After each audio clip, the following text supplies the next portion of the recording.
Bien. On peut avoir l'autre micro? Ça fonctionne? Je ne comprends plus rien. C'est toute une question.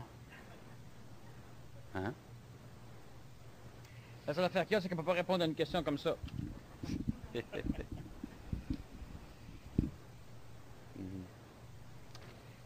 Des personnes, à un moment donné, il faudrait juste qu'ils agissent un peu plus sérieusement.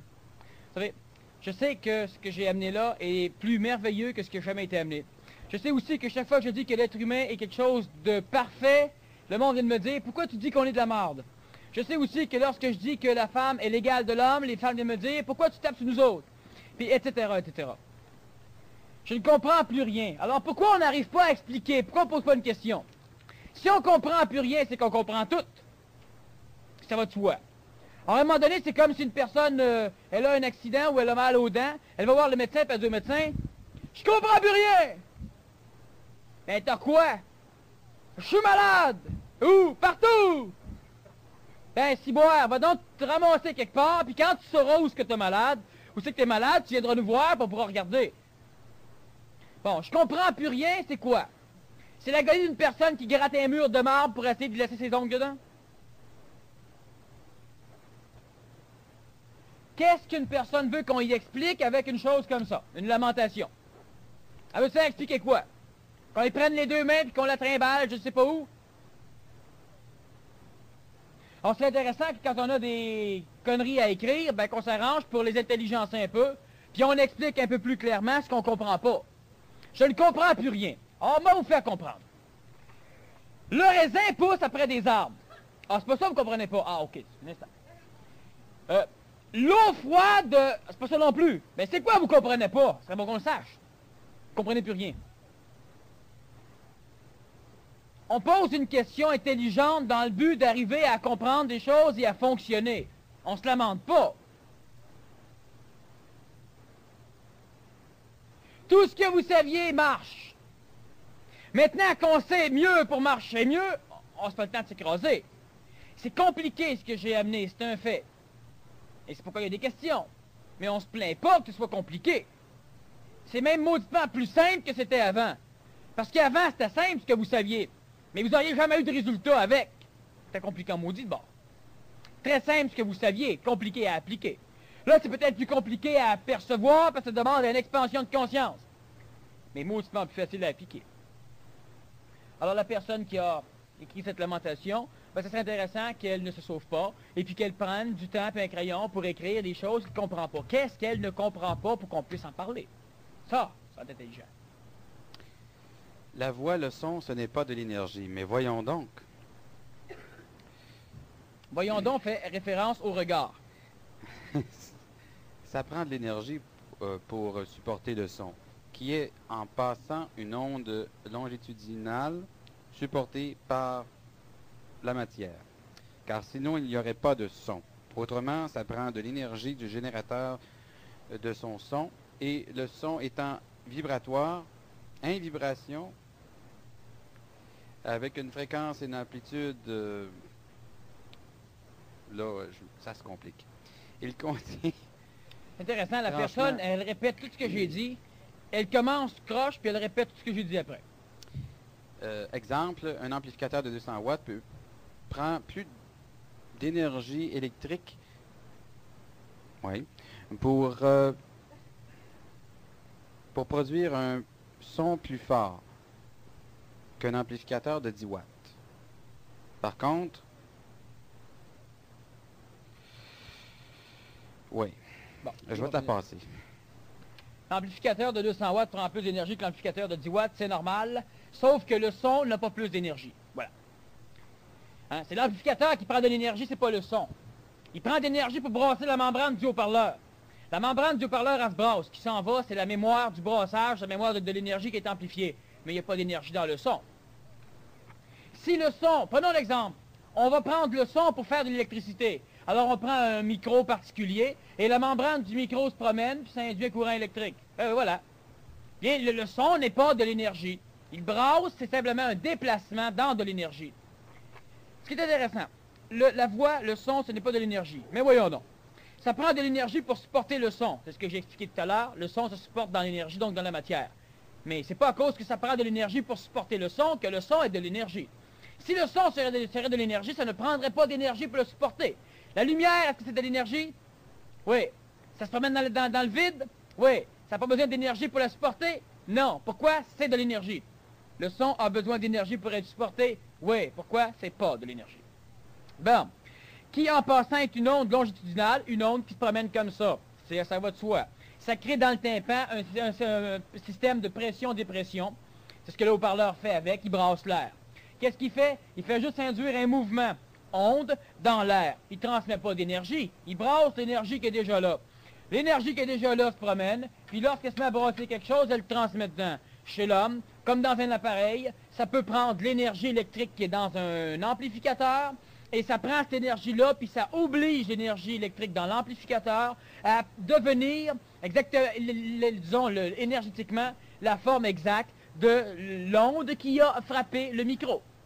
L'énergie de l'amplificateur va donc, c'est de l'énergie électronique. Celle-ci va prendre une forme particulière, les mots. Elle va les amplifier, ça ne change rien.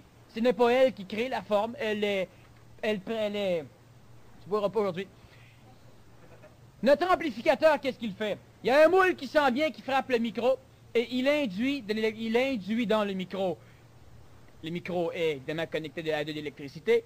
Sinon, le micro lui-même va être organisé par sa vibration pour créer un petit peu d'électricité. Mais l'énergie n'est pas l'électricité. Si on prend autre chose qu'un micro, ça ne fonctionnera pas. Si on prend un micro qu'on doit alimenter électriquement et qu'on ne l'alimente pas, il ne fonctionnera pas. Et qu'est-ce que l'amplificateur fait? L'amplificateur prend le moule qui est ici, prend l'électricité, il le met là-dedans. Donc, il forme, selon la mémoire du mot, l'électricité. L'amplifier, c'est quoi? C'est entourer. Hein? On a des ondes, et même, je pourrais même prendre des termes électriques, électroniques qui servent bien à cela. Alors, on va entourer la forme avec plus d'énergie. C'est de l'énergie de l'appareil, c'est pas l'énergie du son. Et lorsque c'est fini, on envoie ça vers un appareil, comme le centre laryngé chez l'homme, qui pourra faire émettre la même onde d'une mémoire à l'air, à la matière, donc à l'énergie de l'air, pour que celle-là s'en vienne faire vibrer le tympan un peu plus fort. Et on parle donc d'un amplificateur qui amplifie plus fort. Mais l'électricité et l'énergie dans l'amplificateur n'ont rien à voir avec le son qu'il aura amplifié. C'est pas. Autrement, ça prend de l'énergie du générateur de ce son. Non. L'énergie génère un son. Le son n'est pas de l'énergie. C'est comme si on dit, par exemple, l'électricité génère la lumière. C'est faux. L'électricité s'échappe en lumière. C'est pas pareil. Il ne génère pas de lumière. Et le son est en vibration avec une fréquence et une amplitude, plus bien d'autres choses. La fréquence et l'amplitude, c'est intéressant. Preuve, il contient de l'énergie. Non. Ce qu'il faut comprendre, c'est que le déplacement d'un objet, si vous... On parle d'un mouvement cinétique, un mouvement linéaire. Le mouvement linéaire n'est pas de l'énergie. Il y a une différence majeure. L'énergie va être reliée à un paramètre d'accélération dans le temps et dans l'espace, et un paramètre de force qui peut courber et gérer le temps et l'espace, qu'on va appeler la masse. Énergie est égale à E, est égale à mc2, mc au carré. Puis encore là, ce que j'ai rajouté, disons, est un petit peu plus loin. Ce qu'il faut comprendre, d'ailleurs, mc au carré, c au carré fait référence à une accélération et non pas une vitesse. C'est pas la vitesse de la lumière au carré, c'est l'accélération, c'est pas une vitesse. La vitesse maximum dans notre continuum est supposément la vitesse de la lumière. Alors comment l'énergie peut être égale à la vitesse de la lumière au carré multipliée par la masse? On parle d'une accélération, une accélération théorique. Ce qu'il faut comprendre, c'est que cette énergie, c'est une onde qui se promène. L'onde ne peut rien faire d'autre qu'induire dans la matière une transformation. Induisant dans la matière une transformation, cette matière doit être matière. Le son n'induit rien dans quelque chose qui n'est pas matière. Et on sait aussi que le son n'induit rien dans rien. Tandis que l'énergie peut créer des choses dans rien, pas le son. Et le son ne se propage même pas dans le vide, ce que l'énergie fait. Le son frappe un phénomène de matière et va se servir de l'énergie de cette matière pour mouler cette énergie selon l'onde du son. C'est pourquoi à un moment donné, un homme, un être humain sera capable de dire à un verre de devenir une plante Et l'onde qui le transmettra pourra animer le verre, forcer l'énergie de ce verre à s'assouplir et à s'acclimater à l'onde de la plante. Et le verre deviendra une fleur. Tout à l'heure, j'expliquais que l'homme pourrait manipuler la matière avec ce son, parce que le son n'est pas de l'énergie. L'homme ne peut pas créer quelque chose à partir de rien avec le verbe. Il peut transmuter ce qui existe avec le verbe, ce qui n'est pas la même chose. La personne dans ce qu'elle écrit ici, elle définit exactement ce que j'ai dit. Ça prend de l'énergie pour supporter le son. Oui, ça n'en prend pas pour supporter la lumière. La lumière est de l'énergie. Ça n'en prend pas non plus pour supporter de l'électricité. Un champ électromagnétique se transmet dans le vide. En passant une onde longitudinale, ça n'a absolument rien à voir. C'est simplement une onde qui marche en longueur et qui se promène. C'est parfait. La lumière est photonique et onde. Et évidemment, ce n'est pas l'onde qui est intéressante, c'est le photon qui est une quantité d'énergie qui devra circuler selon une onde. C'est deux choses. Et tout ce que la personne met ici est tout à fait en accord avec ce que j'ai dit. Sauf qu'au lieu, elle comprend tout ce que je dis et elle ne veut pas faire la synthèse intelligente de ce qu'elle sait. Elle préfère reprendre une mémoire. La science est carrément trompée. Elle s'est fourrée, elle s'est gourée carrément en parlant d'énergie dans le son. Il n'y en a pas. S'il y en aurait, nos appareils ne fonctionneraient pas. Ça ne marcherait pas. Alors, ce qu'il faut comprendre, c'est que la personne ici, elle définit tout. L'amplificateur de 200 watts, ça prouve ce que j'ai dit. Le fait qu'elle dit que l'énergie doit être là pour supporter le son, ça prouve ce que j'ai dit. Le générateur de son, ça prouve ce que j'ai dit. Le générateur brûle l'énergie chez lui. Il n'y en a pas dans le son. La preuve, pour amplifier le son, il faut d'autres énergies. L'énergie de l'amplificateur. Parce que le son n'est pas de l'énergie. Le son, ça fait bouger les choses. Voyez ce crayon? Si je le pousse, la pointe qui est ici est poussée instantanément en même temps que la partie qui est ici. C'est plus vite que la vitesse de la lumière comme communication. Si je tire, lui suit immédiatement l'autre. Apparemment. En réalité, le crayon se tire. Il y a des parties qui vont plus vite que d'autres. On parle d'énergie. Le fait que je pousse le crayon, est-ce que je communique de l'énergie à la pointe qui est ici? Non. J'en communique à mon bras. Mon bras communique un déplacement. Étant donné que tout ça ici, magnétiquement, disons, se touche, se tient, nécessairement, le mouvement est communiqué d'un bout à l'autre. Mais il n'y a pas d'énergie qui est communiquée à la pointe. C'est un déplacement qui est communiqué à la pointe. Donc, ça se représente une mémoire, tout simplement.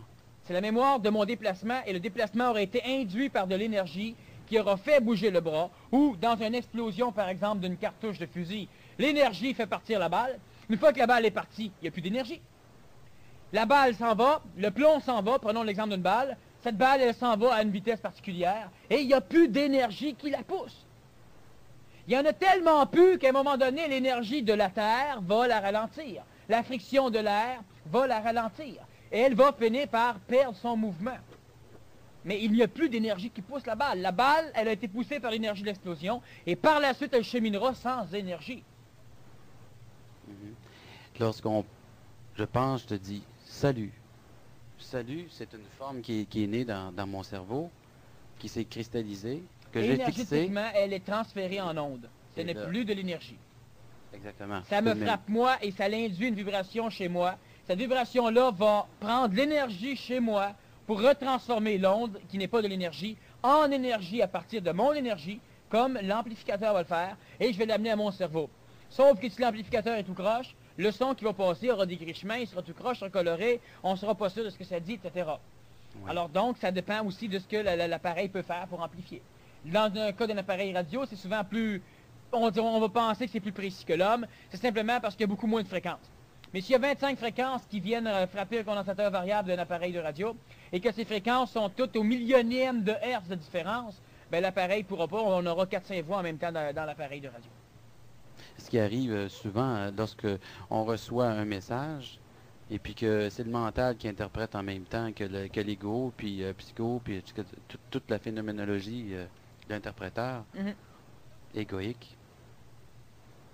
À ce moment-là, on ne comprend rien. Oui. Alors, on va continuer avec les questions. Troisième partie, on va pouvoir encore répondre. Une chose certaine, c'est que sentez-vous pas frustré, vous continuerez à poser vos questions si vous ne comprenez pas. Et puis, à un moment donné, ben, on va faire des expériences, s'il le faut, scientifiques pour vous prouver que le son n'est pas de l'énergie. Mais jusqu'à date, c'est suffisamment évident sur la planète que le son n'est pas de l'énergie. Et l'ajusteur de pensée encore moins. Est-ce que l'énergie est mémorielle? Sinon, l'énergie du salon vient d'où? Peut-elle venir de l'égrégore formé? Bon, l'énergie est mémorisable, l'énergie n'est pas mémorielle. L'énergie peut servir de forme à la mémoire, sauf que ce qui sera mémoriel sera l'onde de forme émise. Les panneaux ici, comme d'ailleurs toute la matière au complet, absorbent les choses, et ce qu'elles réémettent, ce n'est pas de l'énergie. Ce qu'elles réémettent, ce sont des ondes de forme, comme la parole. Ces choses-là viennent vous frapper et vont manipuler de l'énergie chez vous, à prendre la forme du moule, et cette forme-là, maintenant énergétique chez vous, pourra venir induire chez vous des expériences particulières, où vous réénergisez. Mais encore une fois, on doit passer à l'autre étape. Les murs non plus n'émettent pas d'énergie.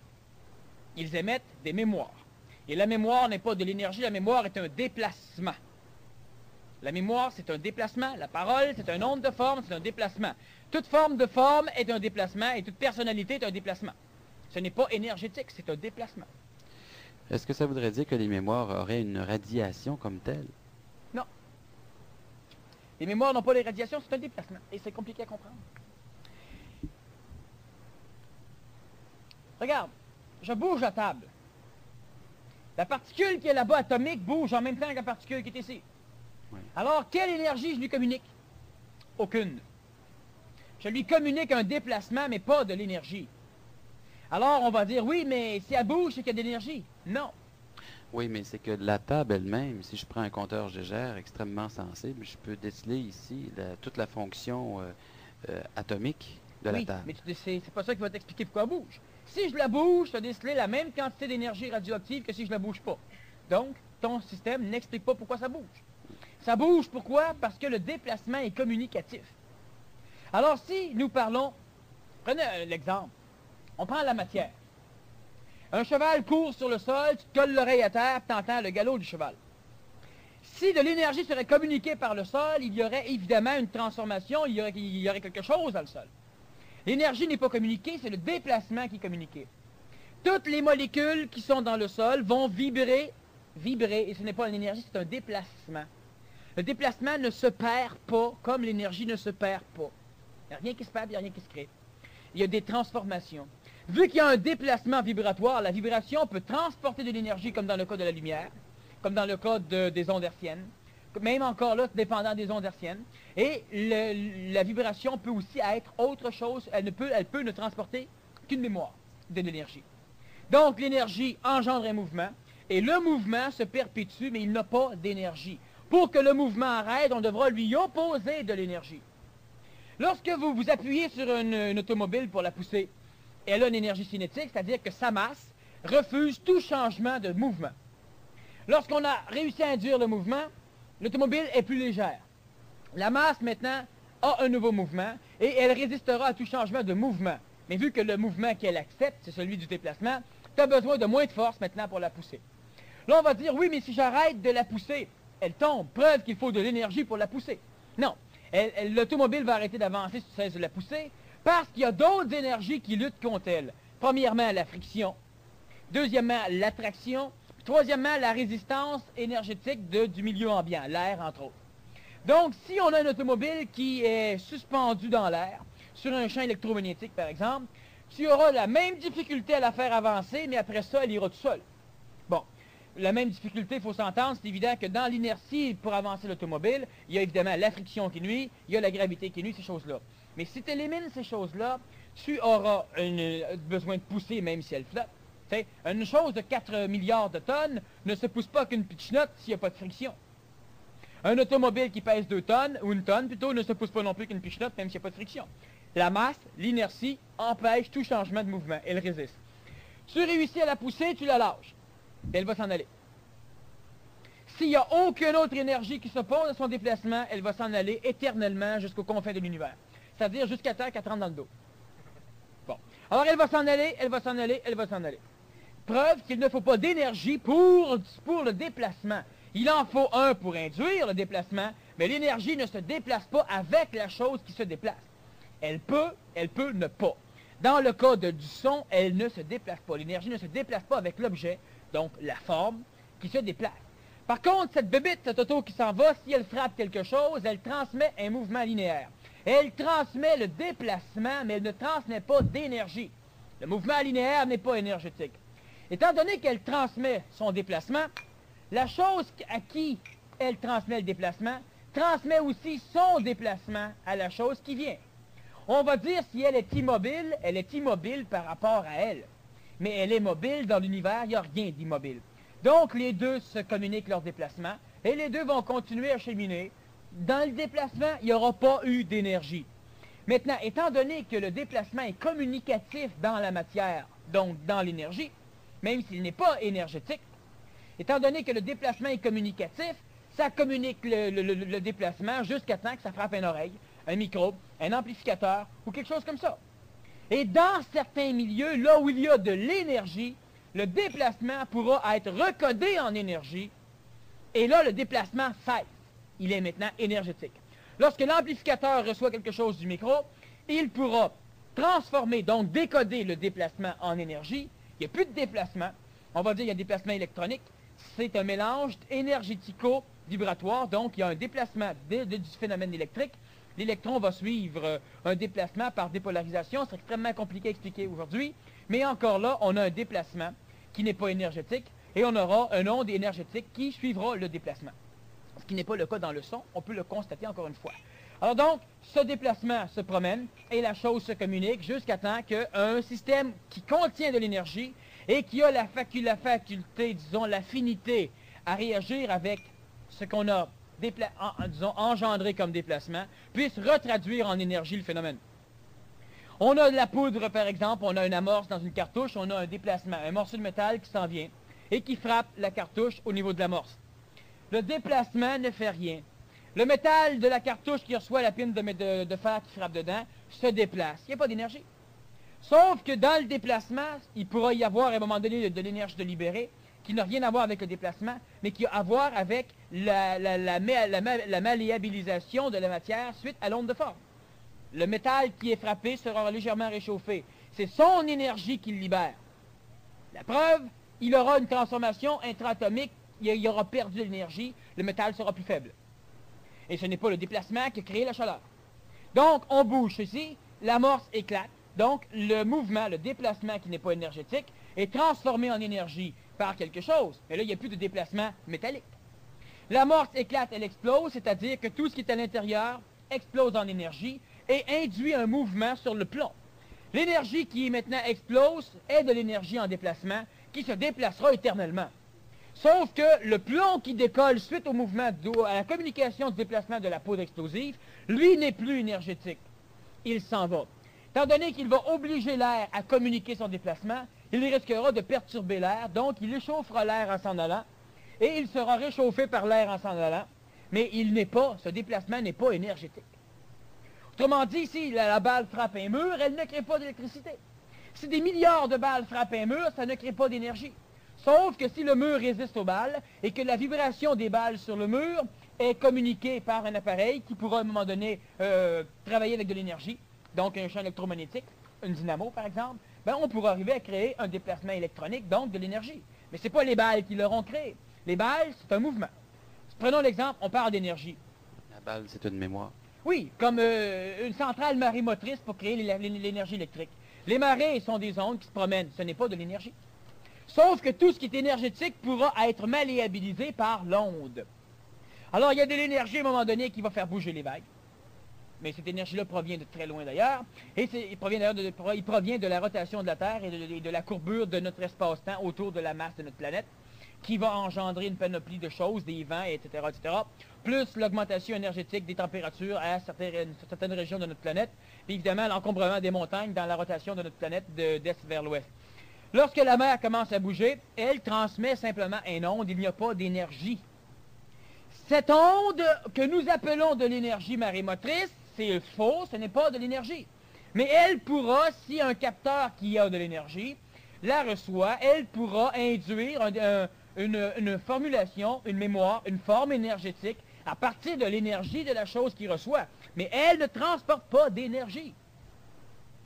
Et ça, c'est... Bon, ça va finir par être compris de toute façon. J'en parle dans le prochain livre que je suis en train d'écrire parce que c'est un livre qui s'adresse aux scientifiques. À un moment donné, il est temps qu'on le botte le cul un peu. Mais le déplacement n'est pas synonyme d'énergie. Même si de l'énergie peut se déplacer en même temps, comme dans le cas de la lumière. Le déplacement, regardons ceci. Le déplacement a une vitesse extrêmement intéressante. Là, c'est trop compliqué. Bon, c'est un trip pour moi, là, c'est intéressant.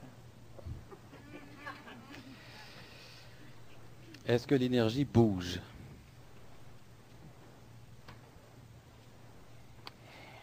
Ça, c'est une asti de bonne question. Tant qu'à faire frustrer les... Est-ce que l'énergie bouge? Non. L'énergie non plus ne bouge pas.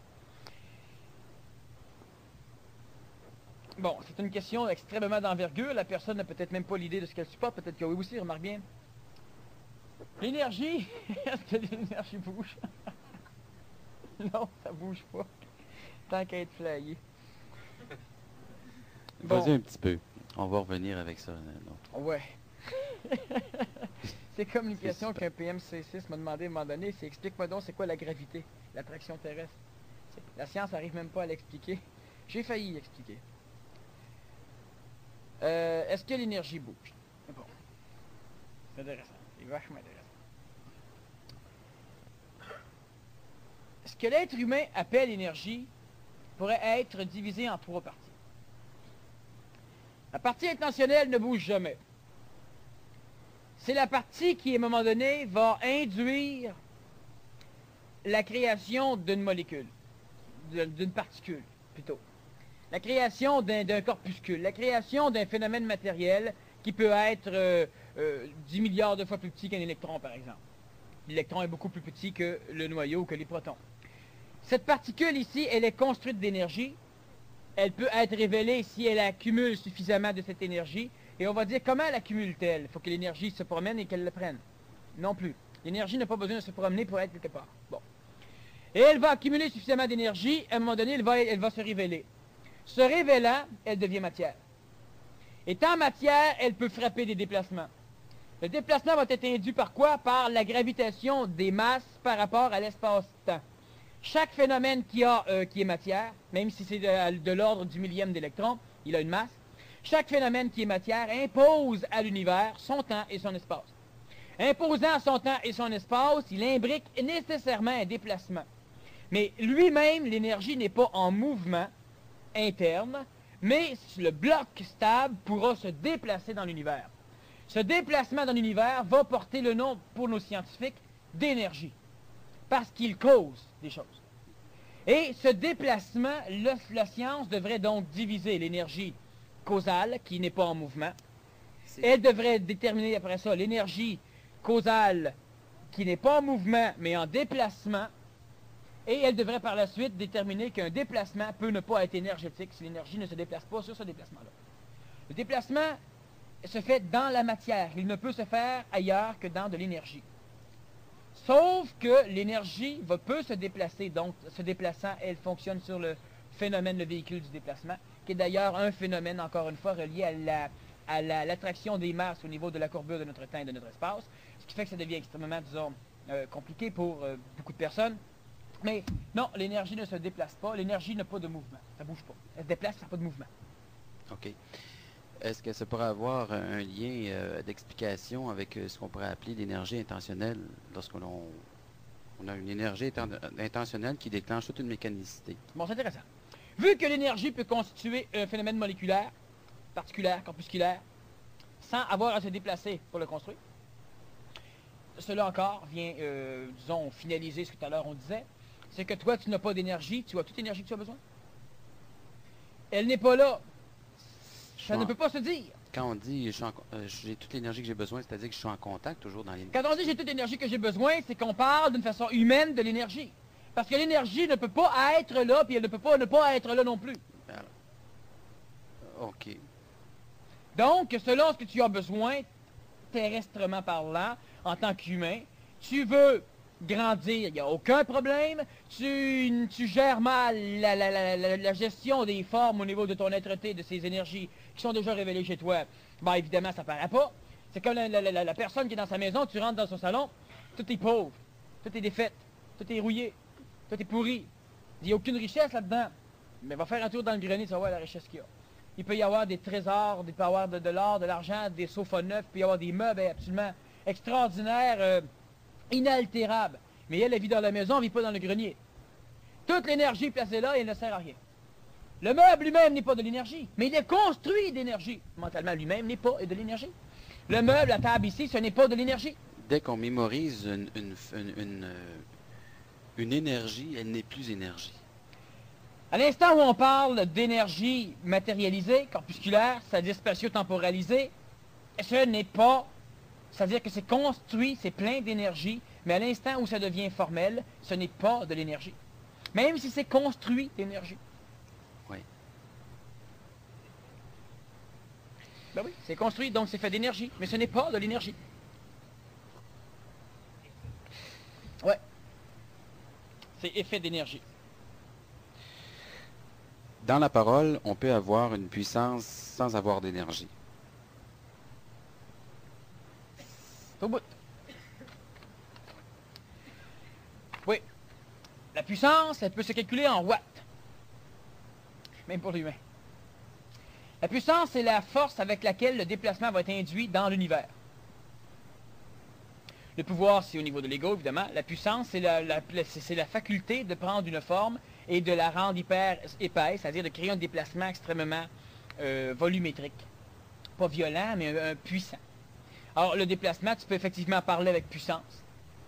On dit parler avec de l'énergie, on veut faire référence, encore une fois, c'est qu'il faut ajuster les mots. C'est que si je parle avec énergie, cela veut dire qu'il y a beaucoup d'énergie qui sert à créer la parole. Mais je n'émets pas de l'énergie. Par contre, je peux émettre de la puissance, c'est-à-dire que ce qui vient rentre chez l'homme, et rentrant chez l'homme, la forme qui pénètre chez lui, ramasse de l'énergie dans l'homme, et cette énergie-là prend la forme de ce que j'ai communiqué, et maintenant elle chemine chez l'homme, avec le déplacement, et là, il y a de l'énergie dans l'homme.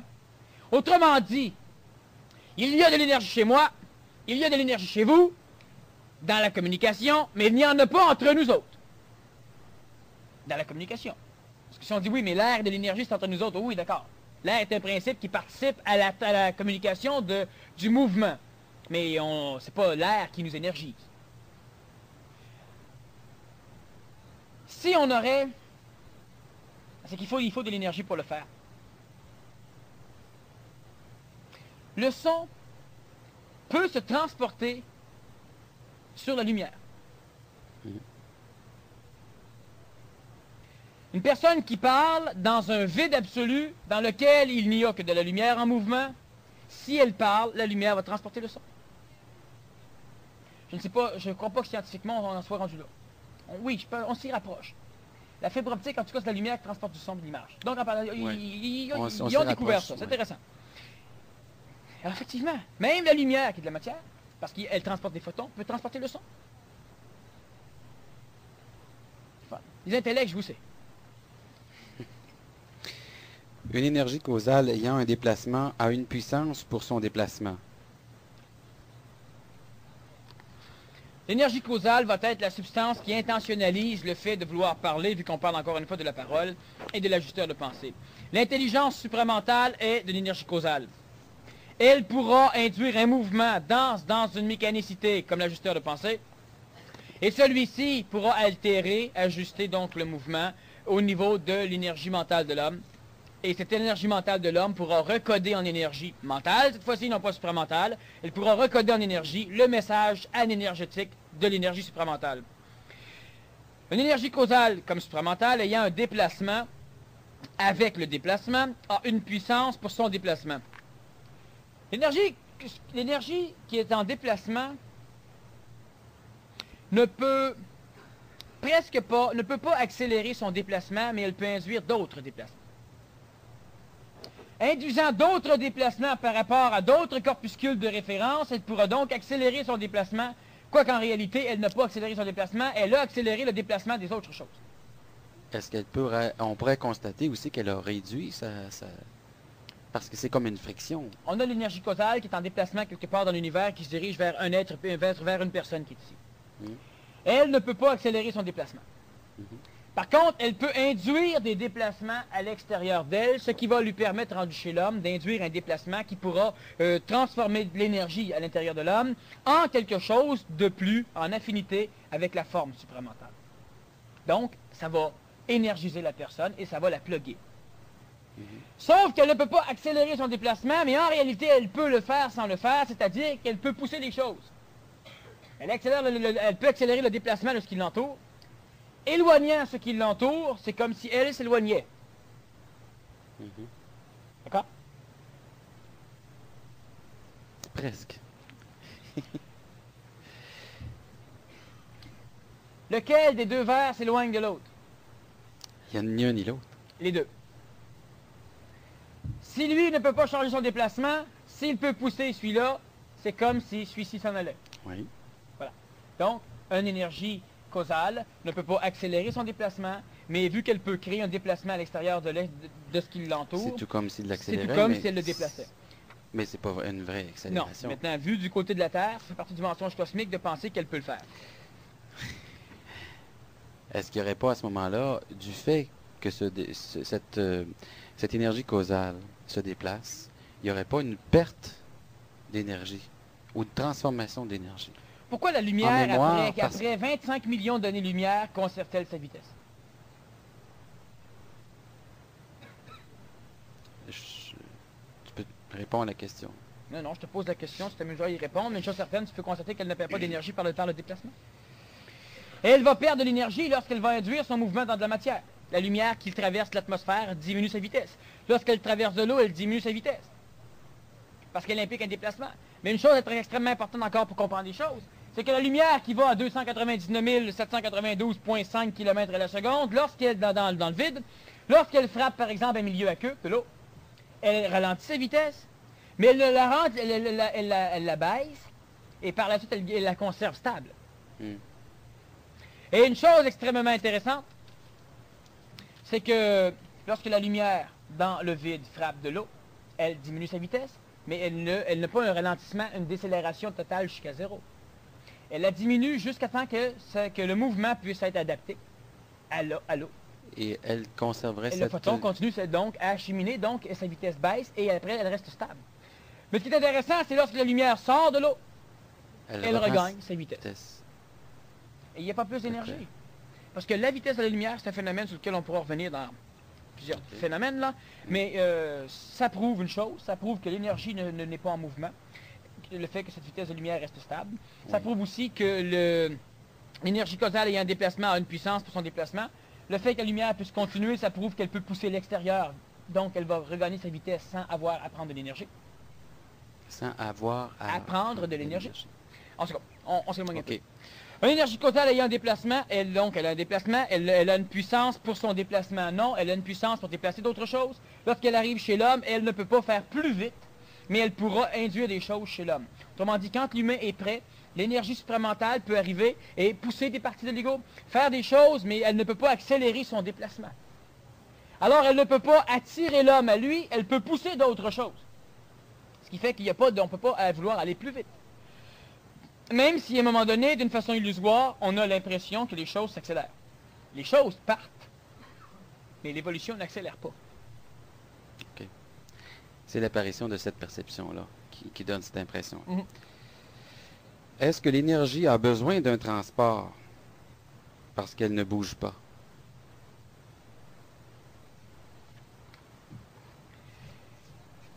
L'énergie n'a pas de mouvement, et lorsque l'énergie se déplace, nécessairement, l'énergie va se déplacer dans un phénomène de transport, qui est autre chose que le son. Lorsque l'énergie est en mouvement, en réalité, c'est toutes les choses qui ont été créées par l'énergie qui sont en déplacement. Pas l'énergie ne se déplace. Okay. Lorsqu'elle est révélée dans un phénomène matériel, elle a une masse. L'énergie n'a pas de masse. Elle a une masse. Lorsqu'elle a une masse, elle influence l'espace-temps qui l'entoure, et nécessairement, chaque chose qui est déjà là, devant s'imposer les unes aux autres, ça crée un phénomène de déplacement. L'énergie ne bouge pas, mais le corpuscule qui apparemment contient cette énergie, lui est en déplacement, sans que l'énergie le soit. Donc, la mémoire est en déplacement, comme l'onde, mais l'énergie ne l'est pas en déplacement. Comment tu appellerais ce support-là? Lequel? Qui supporte l'énergie en déplacement? Oui. Le temps. Ça ne t'explique rien de plus, là, mais je l'appellerai le temps. Non, mais c'est... Mais là, il faudrait qu'on revienne un peu à notre phénomène. Oui, c'est ça. C'est intéressant, c'est très bien, mais là, c'est parce que les personnes qui ne comprennent pas vont comprendre de moins en moins. C'est que, effectivement, C'est que moi, je vois un lien immédiat avec tout ce qui se passe au niveau PMC. C'est évident. Et puis, ça apporte aussi une meilleure compréhension au niveau là, du phénomène d'anégoïsation. Oui. Particulièrement par le biais, disons, de l'apprentissage d'anégoïsation par le Menfi. Une transmutation, c'est quoi? Tu as de l'énergie de l'ego, qui est de la vraie merde. Puis à un moment donné, il y a quoi? Une énergie qui arrive et qui le fait augmenter en vibration. L'énergie ne peut pas faire augmenter de l'énergie. Tu as l'ego qui est de la merde, c'est bourré d'énergie, mais dans une forme particulière qui n'est pas, de par son expression, en affinité avec de l'intelligence. Alors, à un moment donné, l'énergie supramentale te frappe les cheveux. Elle touche ton ajusteur de pensée, donc c'est-à-dire qu'elle émet une forme, qui n'est plus de l'énergie, un déplacement. Ton ajusteur de pensée, selon sa densité, pourra transformer le déplacement. Un peu comme un son de cloche, par exemple, qui se promène, ben, avec une certaine distance, ou si la cloche est sur un train qui est en déplacement, ben, tu entendras ting, ting, ting, ting, ting, ting, ting, le son change. L'ajusteur de pensée fait le même phénomène. Alors, ta forme, elle arrive jusqu'à ton ego, elle frappe l'ego et elle l'entoure. Qu'est-ce qu'elle fait? Elle force l'ego à changer de forme. Changeant de forme, la même énergie va être structurée d'une façon différente. Et étant structurée d'une façon différente, ben, il y a évidemment ce qu'on appelle de l'amélioration, de l'évolution, de l'énergisation. Dans le cas de l'ego, elle sera structurée d'une façon différente qui pourra être plus facilement poussée par l'intelligence causale, l'intelligence supramentale. Poussée et elle va devenir de l'énergie vitale. Mais l'énergie vitale, c'est le même phénomène que l'énergie astrale, que l'énergie mentale, que l'énergie supramentale. Sauf que la forme dans laquelle elle est révélée n'est pas la même chose. C'est question donc de forme, donc d'illusion, donc de monde astral. C'est un mensonge cosmique. Si à un moment donné la forme change, l'individu change. L'énergie reste la même. Mais dans le continuum, dans notre contexte spatio-temporel, l'énergie va pouvoir avoir... Elle a une personnalité, on l'a vu d'ailleurs lors d'une conférence du mois. Elle aura un nombre de formes qui engendrera des actions dans l'énergie à l'extérieur d'elle qui seront négatives, positives, amélioratives, ou etc. Oui. Les formes qu'on a mis entre les mains des personnes qui font un travail PMC, que ça s'appelle Kenvi, Menfi, Rescon, etc. Finalement, qu'est-ce que ça fait? C'est des mémoires qui apportent qui ont suffisamment de densité pour transformer d'autres mémoires. Est-ce que tu pourrais expliquer? Tout est un jeu de forme. Tout est un jeu de mémoire. Toi, tu es la même énergie que moi. Tu es la même énergie que le tableau. Tu es la même énergie que le mur, la même énergie que tout. La seule chose qu'il y a, c'est que la forme est différente.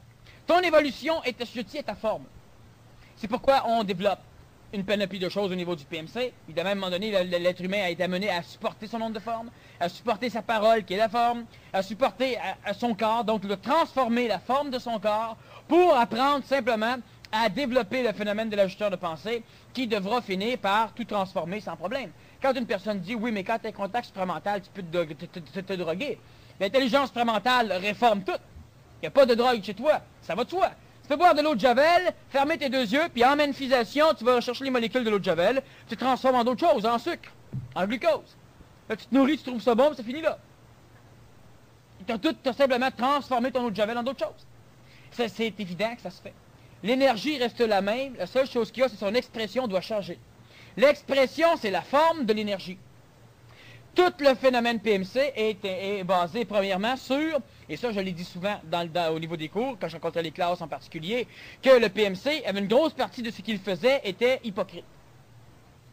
On ne pouvait pas rajouter à l'ego des formes pour le protéger, ce qui aurait fait en sorte que l'ego aurait tout fait pour empêcher l'intelligence de la forme de s'appliquer. Alors il y a énormément de personnes qui ont vu des guérisons biologiques, mais jamais on leur a dit que ça arriverait. Il y a des personnes qui ont vu des stagnations psychologiques carrément changer. Il y a des personnes qui étaient toujours manipulées à vouloir se suicider ou qui étaient carrément possédées, ça l'a changé. Il y a beaucoup de ces personnes-là, évidemment, qui, une fois que cela est arrivé, ont laissé le PMC, parce que c'était ce qu'ils recherchaient. Mais les choses se font à l'insu des individus, souvent, et plus cela va, plus les choses peuvent se faire au-dessus de l'individu.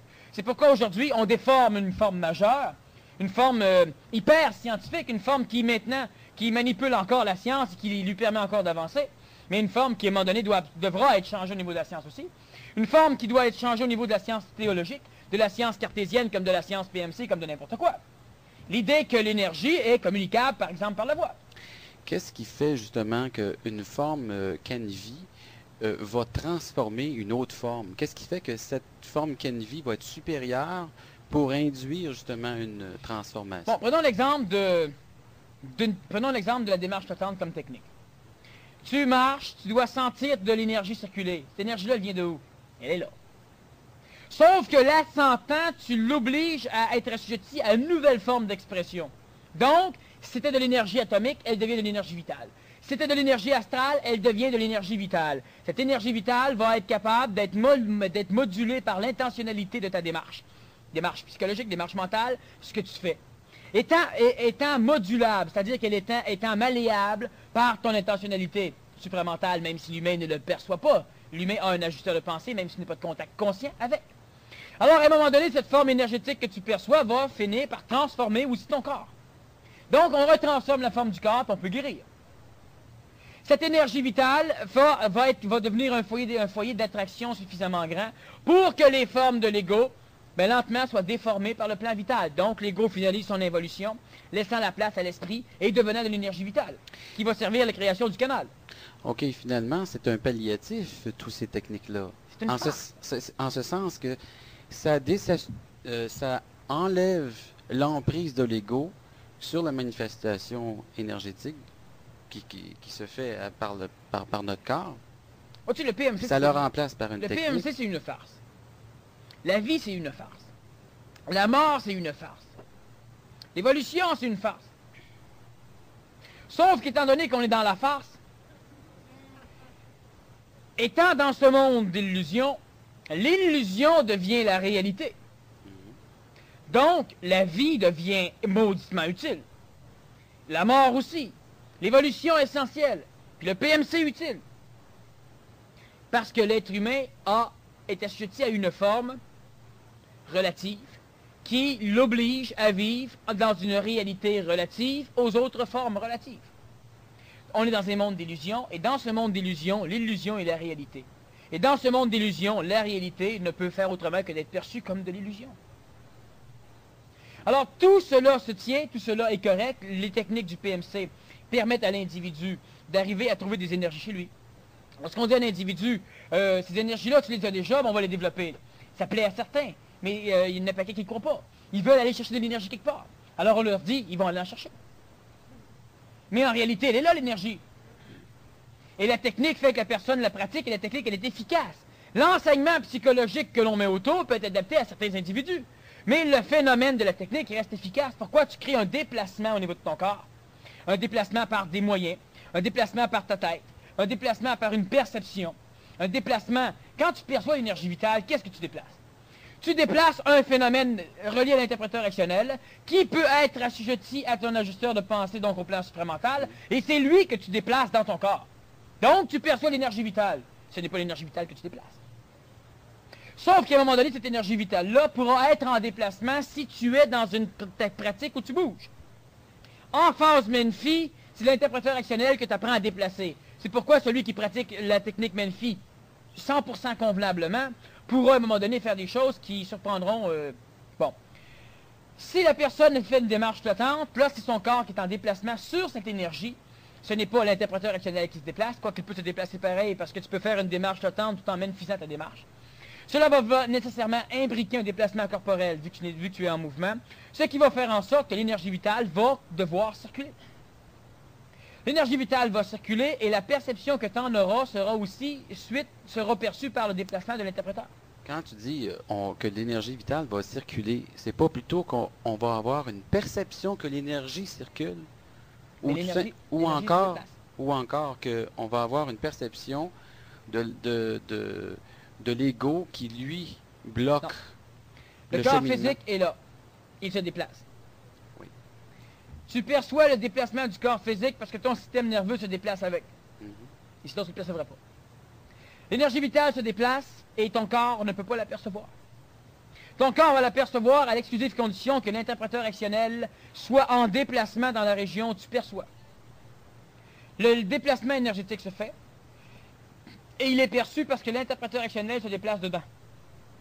On sait que l'interpréteur actionnel est de l'énergie vitale qui permet à la pensée, qui ne peut pas bouger le corps, d'interpréter la pensée en énergie vitale qui pourra par la suite donner des ordres biologiques est vital au corps pour que le corps bouge. Quand tu dis j'ai soif, tu prends de l'eau.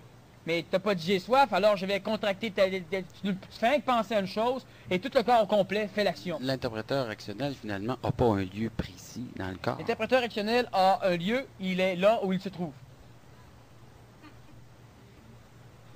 Ça veut dire quoi? Ben, ça veut tout dire. Ça veut dire qu'il peut se permettre un déplacement, et que dans son déplacement, il est authentiquement là où il est. Cela veut dire qu'il a un siège précis qui est l'endroit où il conscientise la chose. Mais ce siège précis est immuable, même s'il peut se transporter.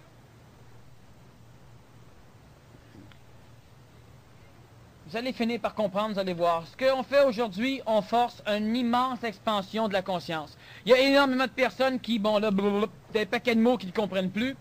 C'est impeccable parce qu'énergétiquement, ça force le cerveau, ça force l'ajusteur de pensée à un moment donné de voir, tu sais, il y a des choses qui sont réelles.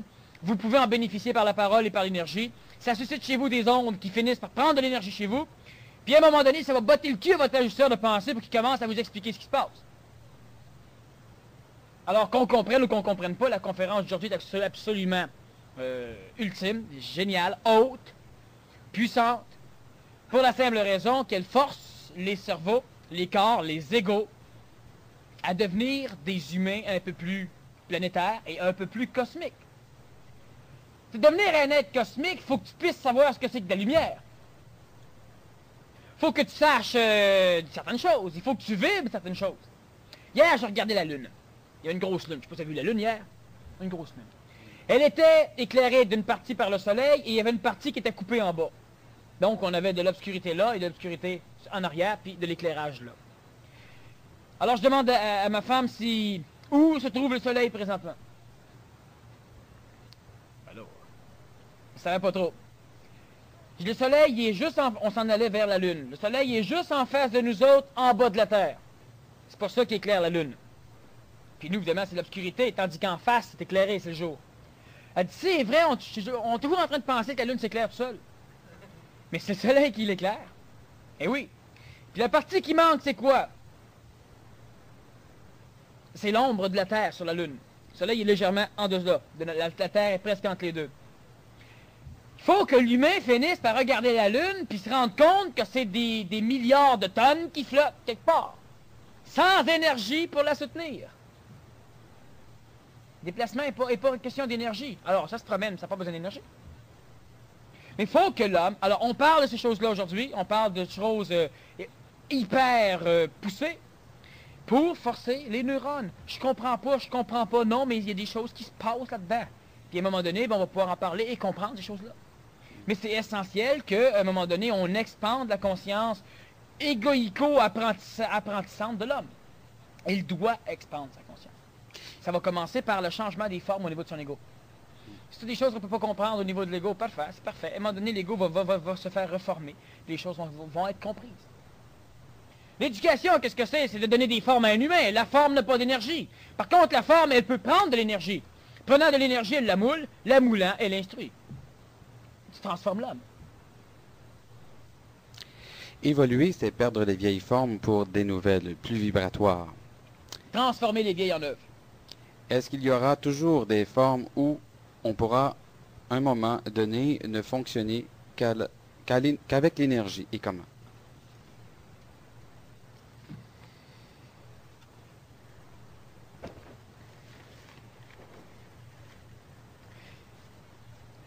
L'énergie, vois-tu, n'existe pas dans notre continuum spatio-temporel.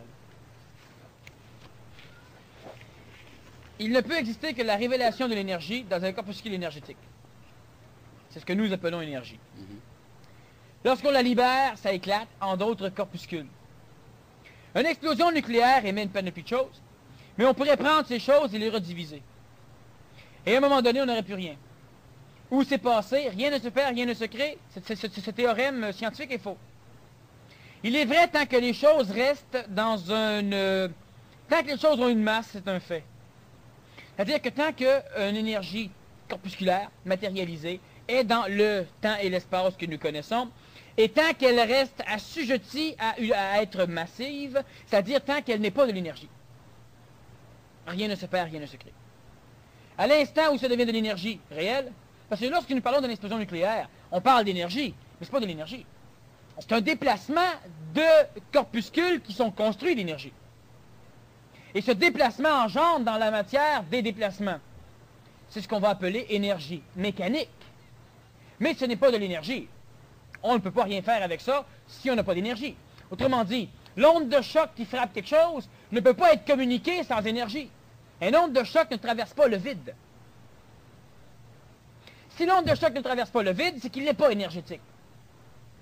Et l'onde s'en va, c'est un déplacement. Il frappe des objets, les objets cassent, les objets tombent. Tu sais, un tremblement de terre, il y a à un moment donné un